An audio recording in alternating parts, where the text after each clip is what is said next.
Hey, we're excited to have Ian with OrderTime with us today. Welcome, Ian. Thank you, Lance. Ian and I have had the pleasure of doing some OrderTime implementations together, and I tell you, I've been impressed. In this video, Ian's going to show us some OrderTime screens, and if you want to dive in further, we did another video that we call the deep dive demo. We're not going to dive in deep on this one.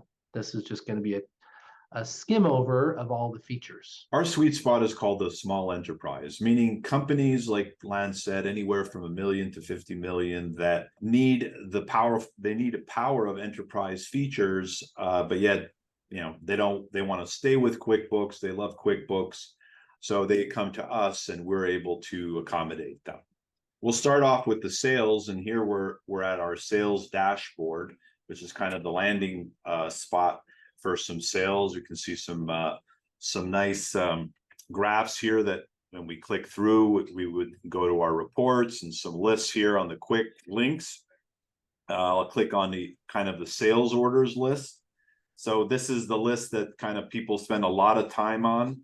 It has multiple views here, so we can kind of take a look at orders, which ones are orders to approve, which ones are open orders, which ones are partially shipped orders. So we can create our own views of that. So we go into any old sales order over here. This is the sales order screen. We have the kind of the header over here where you have your customer information, the summary total. We have the statuses over here. So every order has a status. You can create your own statuses. What are some automated tools you guys offer to help sales orders automatically flow into the system for B2B or B2C? So I'll kind of go to our help at ordertime.com, and we'll go to this article called Sales Cycle. And this is a pretty good kind of visual of the flow of information. You can see here there's actually 5 ways to create a sales order. You can convert it from a quote. It can be imported from EDI. We have several EDI partners, including TrueCommerce and SPS Commerce. It can come from e-commerce integration, including Shopify, Magento, Wix, etc. It can come from importing. So let's say your customer sends you a long, list of items that they want on a sales order. You can import that via Excel. And finally, you can also import that using our API. What about a B2B portal? Yeah, that's a great question. So one of the things that we can set up pretty easily is called a B2B portal. And basically, it's a very simple setup, and it's really designed for customers that have an existing relationship with their customers. That's why we call it a B2B. They grant, it's kind of a private site. They grant access to those private sites, and a customer can log in, look at the inventory quantities, look at the status of their orders, and place an order.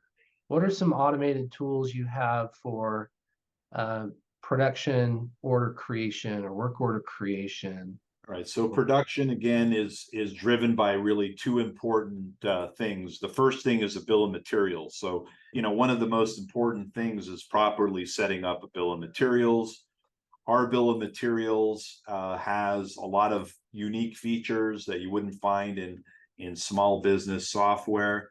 For example, versions. You can create multiple versions of the same bill of materials. We can have multiple steps of operation. The bill of materials is also a pricing tool where it can kind of help you determine the total costs, including some labor costs, and you can kind of figure out your margins and your markups using this pricing tool on the bill of materials. And you don't have any limit to the levels of bills of material. You have multi-level bills of material. Correct. So the next real step is, once we have the bill of materials, we would create a work order. Now there's a lot of ways to create a work order, and it really depends on your workflow. So some people create inventory for stock, and some people create inventory on a make to order basis. So as you can see here, the sales order, actually from the sales order, you can create a linked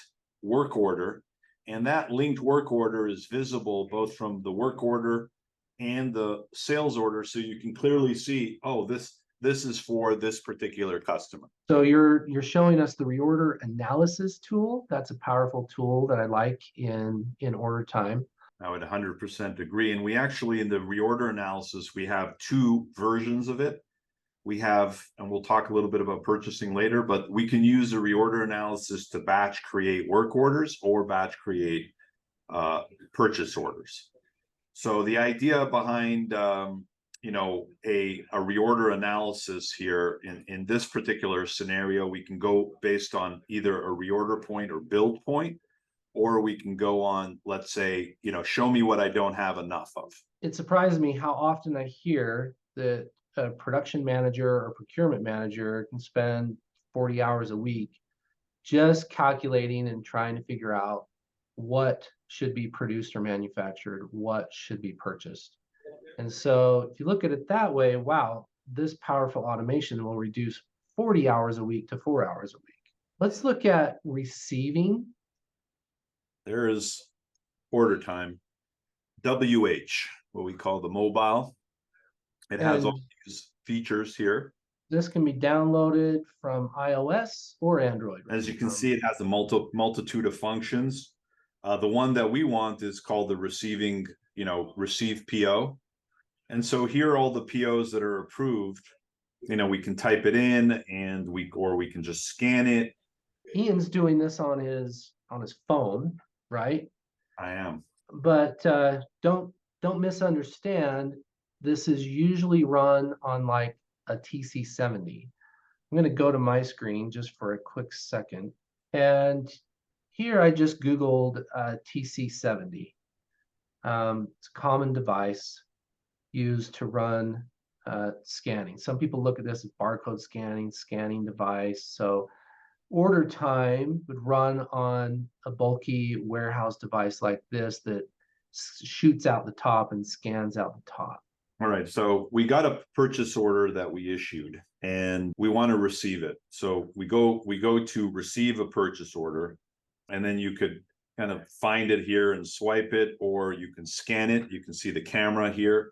You can attach a camera, and then you can download the PO, and then it presents you with a screen where you're picking. The TC70 wouldn't have that little camera at the top. You would just scan it. Right. And I recommend going with the TC70 over a phone. Sometimes, you know, the camera on the phone does not read barcodes as quickly and easily as a laser. So we've got in the top left, sales order pick. So we can pick from the mobile device. Ship docs to pack. We can pack with this mobile device. Bin move. We can move things around. Like if you're tempering, cooling something, you know, thawing something before it goes in the freezer is one application I can think of. Cycle counting, finding, searching, receiving POs. So, and how many orders a day can you fulfill with OrderTime typically? I mean, there is no limit. You know, we have customers that, you know, easily do 1,000 orders a day. So another feature in OrderTime I think we should look at, which has been really impressive to me, is the custom report creation. And when I say report, I mean anything that prints out. This could be a label, this could be a template, this could be a, you know, sales order, purchase order report. Ian, could you show us your report writing tool? Sure. Report writing.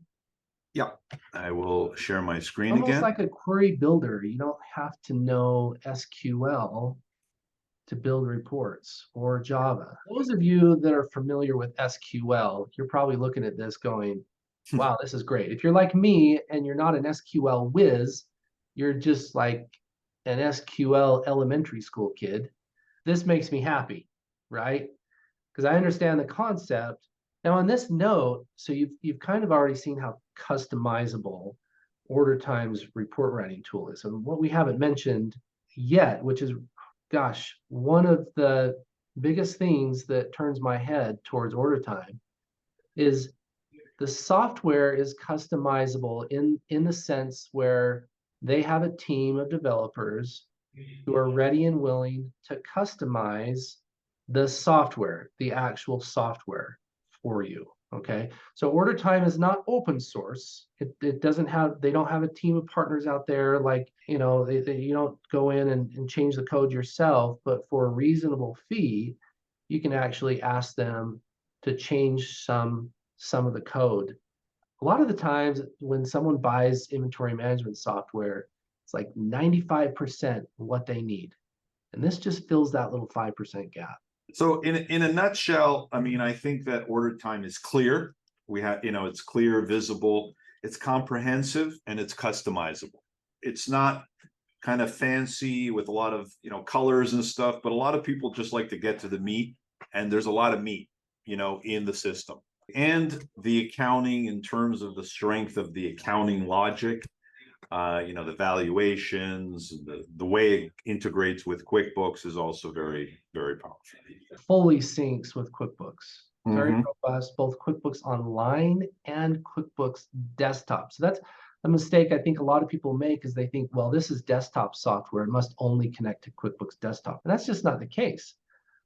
OrderTime is online software, fully in the cloud, but it fully connects and syncs with QuickBooks Enterprise and fully connects and syncs with QuickBooks Online. If you'd like to know more about OrderTime, if you'd like to know if OrderTime is the right fit for you, reach out to us here at Brando Consulting. We offer selection services, advisory services, assessment services to help you assess all the inventory management software programs that connect to QuickBooks.